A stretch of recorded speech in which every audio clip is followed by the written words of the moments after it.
reflexão sobre qual que é a ideia da economia, né? O que a gente pensa como economia, o que a gente vai estudar como economia, a gente pensar por que estudar economia. Primeiro, vai ajudar a entender o mundo em que vivemos. Independente da nossa conotação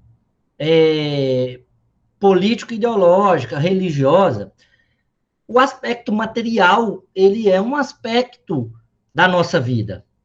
O consumo, a distribuição de bens, faz parte da gente como pessoas em um mundo material. Se existe o mundo espiritual ou não, é uma outra discussão. Mas enquanto somos pessoas materiais, nós precisamos de comer, nós precisamos de sobreviver com casa, ter lazer, ter toda uma estrutura que o mundo material nos permite. Mas mesmo esse conceito de economia é possível quando a gente pensa num elemento mais geral. O nosso tempo é escasso, nós somos só uma pessoa, as nossas habilidades são escassas. Então, a economia, ela ajuda a entender o mundo em que vivemos. E ao longo da vida, nós vamos tomar muitas decisões econômicas. Qual curso fazer, qual profissão seguir, qual político votar, que perpassa decisões que dialogam com a economia. E melhor compreensão dos potenciais e limites da política econômica.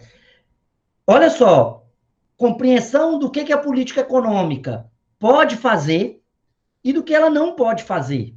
Porque uma vez que a gente compreende o que ela não pode fazer, nós também temos uma compreensão melhor das escolhas que nós vamos fazer. E o que ela pode fazer também vai implicar nas nossas decisões econômicas.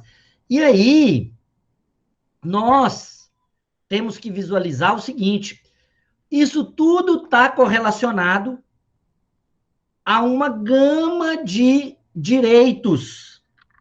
Quando eu falo em direito tributário, eu falo nesse direito que regula a questão dos impostos. Eu estou falando de questões que regulam impostos, taxas, contribuições. Nem toda contribuição, nem todo imposto, uma vez instituído, vai gerar ganho para a política econômica. Pode gerar prejuízos. Se vocês tiverem curiosidade, procurem no YouTube curva de Laffer, que é quando a regulamentação tributária é tão onerosa que ela diminui a produtividade.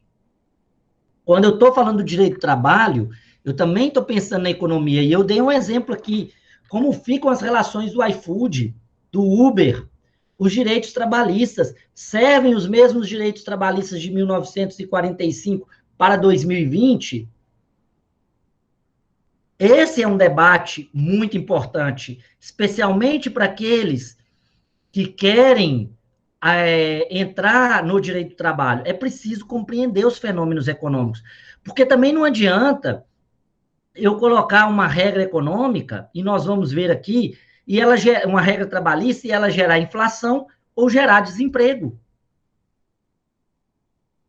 Com direito econômico. O que é o direito econômico? O direito econômico não é direito voltado a ganho, né? Direito empresarial. Direito empresarial, direito comercial, que podia até estar aqui também nessa colmeia, né?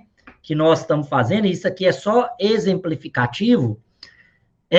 O direito comercial, e na verdade até está, né, gente? Quando a gente vê aqui algumas imagens, agora eu estou lembrando porque eu coloquei essas imagens aqui, né? Aqui o direito do consumidor, aqui na pessoa, né, fazendo compras, direito ambiental aqui, o direito comercial e empresarial, o direito econômico, eu estou falando da estrutura da política econômica, que envolve direito do consumidor, envolve direito empresarial, direito ambiental, direito da concorrência. Vamos lembrar do que o vídeo falou ali atrás.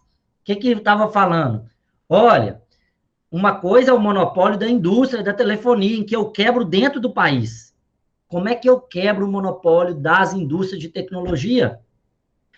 Quando a gente pensa na relação do trabalho do médico, né? Eu tenho um amigo médico que ele é super contra a telemedicina. Ele era super contra a telemedicina. Eu falava com ele o seguinte, falava assim, olha, você pode até ser contra a telemedicina, mas a grande verdade é que em pouco tempo a telemedicina vai ser uma realidade. Aí veio a pandemia. E ele um dia me ligou para falar comigo. Rapaz, eu estava pensando, Jamil, eu estava pensando, e de fato, não vamos escapar da telemedicina. Nós precisamos, ao invés de lutar contra a telemedicina, pensar em como regulamentar a telemedicina. Hoje, quando a minha menina tem alguma ferida na pele, alguma alergia, eu tiro a foto e mando para o dermatologista amigo meu, para ele analisar se aquilo é urgente ou não. Tipo assim, Jamil, isso aqui é normal, as fraldas dão isso. Passa uma pomada tal e sara. Então, mas isso é perigoso. Mas essa é a realidade. Direito esportivo, eu coloquei aqui uma foto, né, do maestro do futebol e do melhor time brasileiro dos últimos tempos, para a gente pensar, envolve economia, direito esportivo, arbitragem esportiva.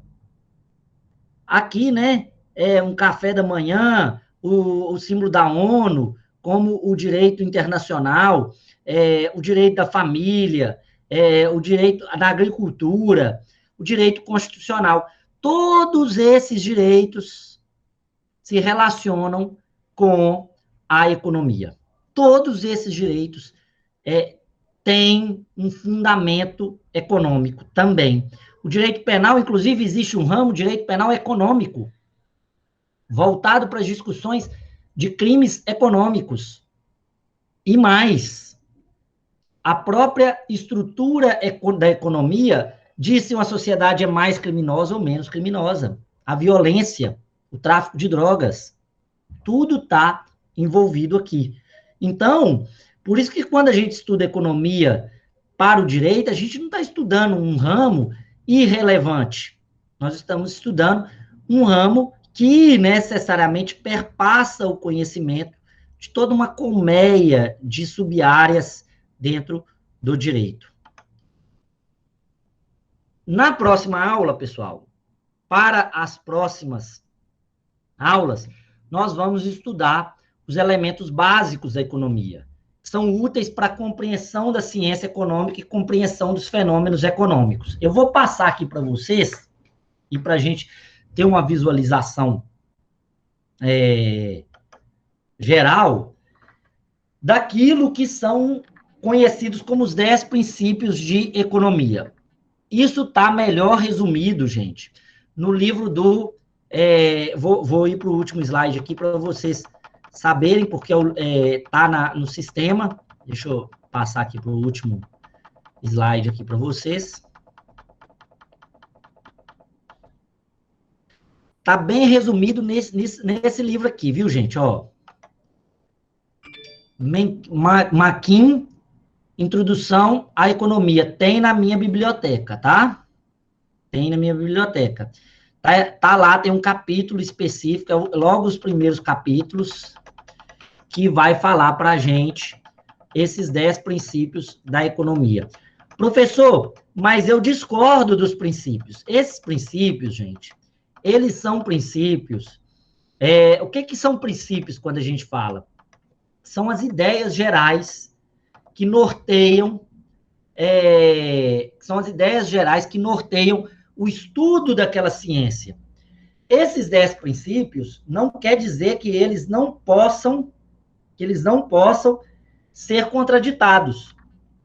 Quer dizer somente que nós temos aquilo como a base daquela ciência. Ou seja, aquela ciência parte daqueles pressupostos, daqueles cânones, daquelas regras gerais.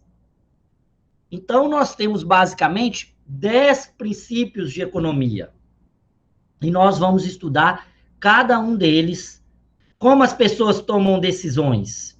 Nós temos 4 princípios sobre as decisões que elas tomam. Primeiro, elas enfrentam trade-offs. que são os trade-offs? Trade-offs são trocas. Todas as vezes que eu escolho uma coisa, e nós vamos ver isso de forma um pouquinho mais profunda, todas as vezes que eu escolho alguma coisa, eu deixo de escolher outras.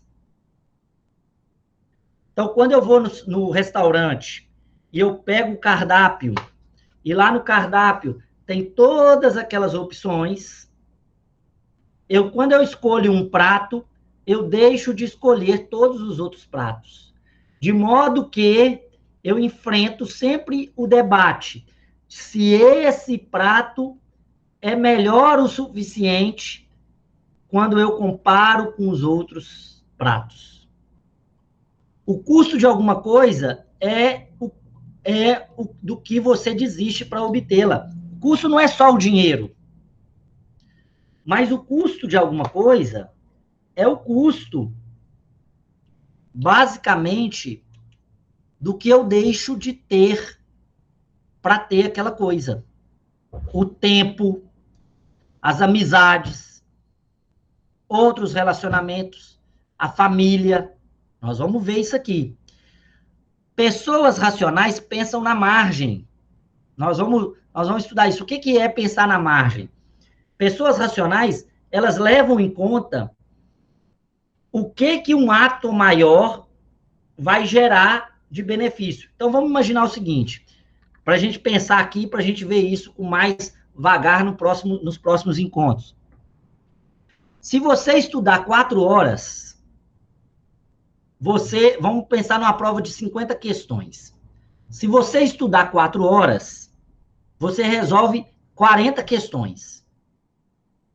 Para você resolver as outras 10, você tem que estudar 8 horas. O que você vai pensar? Se vale a pena estudar mais 8 horas para poder obter aqueles 10 pontos. Você está pensando na margem. Você faz um cálculo de margem. Vou dar um exemplo da política. Para eu ter 2.000 votos, eu tenho que ter o seguinte investimento de tempo, recurso e pessoas. Para eu ter 2.500 votos, eu tenho que ter os outros 500 votos, eu tenho que ter o mesmo que eu tenho nos 2.000. Então, você faz um cálculo de margem. Vale a pena fazer esse acréscimo? Isso vale para o nosso tempo. Mas, olha, se eu viajar 4 horas, eu chego a Belo Horizonte. Mais 12 horas, eu chego a Porto Alegre. Eu faço um cálculo de margem. Será que vale a pena o que eu vou ganhar a mais com aquilo, com aquele esforço? E pessoas respondem a incentivos. As pessoas, elas respondem a incentivos. Eu preciso motivá-las. Eu preciso dar a ela alguma razão para que elas façam, algum propósito para que elas façam. Como as pessoas interagem? Aqui é como as pessoas tomam a decisão. Então, são 4 princípios. Como elas interagem? O comércio pode melhorar a situação de todos. A troca de bens e serviços pode melhorar a situação de todos. Há dados científicos que demonstram que quanto mais há relações econômicas, mais é o desenvolvimento material da sociedade. Nós vamos ver isso. Eu só estou fazendo uma passada geral dos 10 princípios da economia. Os mercados são, em geral, uma boa forma de organizar a atividade econômica. O que substitui o mercado? O Estado. Os mercados são, ou seja, a liberdade de negociar, essa arena de negociação livre, geralmente é uma boa forma de organizar a atividade econômica. Combate melhor a escassez. Nós vamos estudar isso aqui também. Professor, eu sou contra o mercado, eu sou pró-governo. Tá, mas até para você ser pró-governo ou pró-planificação econômica, você vai ter que dialogar com esse princípio, de que os mercados são, em geral, uma boa forma de organizar a atividade econômica. Porque a referência que a gente tem é que a atividade econômica é regulada por mercados. por mercados. Os governos podem, às vezes, melhorar o resultado do mercado, e aí a gente vai ver as falhas de mercado. Monopólio, oligopólio, cartel, dumping, e aí os governos, através da estrutura jurídica, podem ajudar a dar mais eficiência para o mercado. Esse é um princípio. Governo, professor, eu sou liberal, o governo sempre atrapalha. Tudo bem, mas nós vamos ter que lidar com esse princípio e você vai ter que dialogar com esse princípio a ponto de negá-lo. Como funciona a economia como um todo? O padrão de vida de um país depende de sua capacidade de produzir bens e serviços. Os preços sobem quando o governo emite moeda demais, a inflação. E a sociedade enfrenta um trade-off de curto prazo entre inflação e desemprego. No curto prazo, quanto maior a inflação, menor o desemprego. E aí, lá na frente, vai gerar mais desemprego se a gente tiver inflação. Então, todas as vezes que eu tenho um processo inflacionário de alta performance, grande, eu tenho naturalmente desemprego. E aí nós vamos estudar isso. Gente, isso são máximas consolidadas pelo estudo da ciência econômica, levando em conta que quando nós estamos estudando economia, nós estamos estudando economia dentro de um modelo ocidental, dentro do modelo ocidental econômico de base capitalista, que hoje é hegemônico no mundo. Mesmo a China, que é super estatizante, ela tem nos princípios dela esses princípios econômicos que nós vamos estudar aqui. Professor, eu não concordo com esse princípio, não tem problema. Mas para o estudo que a gente está fazendo, eles são as chaves, eles são a base da compreensão da economia. E depois, num segundo momento, você pode fazer um estudo econômico ou pode se basear em autores que contrapõem esses princípios, mas aí você vai saber falar desses princípios, até para contrapô-los.